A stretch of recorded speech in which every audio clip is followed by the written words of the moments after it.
Welcome to Guide Guru. We hope this video helps. You begin by building a robust base. Pick a passphrase of at least 16 characters mixing words, numbers, symbols, and both cases so it resists guessing.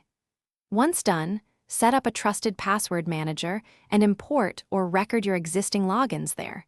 It keeps long passwords usable.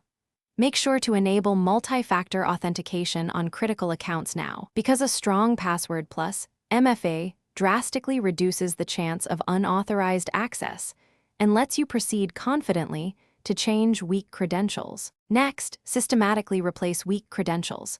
Prioritize email, banking, social, and work accounts because they unlock other services. Use the password manager to generate unique, random passwords for each login. Avoid reusing or creating pattern variations that attackers can predict. For most accounts, a 16-20-character passphrase is more effective than short, complex strings, and for high-risk accounts aim for 20-plus characters. Once generated, save each entry in the manager and test logins to confirm everything works before moving on. To finish, back up your password vault securely.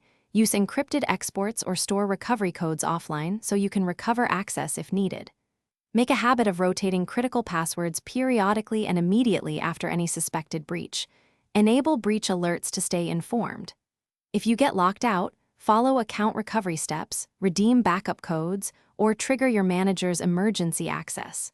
Troubleshooting tip: if a saved password fails, check autofill settings and try manual copy-paste from the manager before resetting the password. Thanks for watching. Consider subscribing if we helped you today.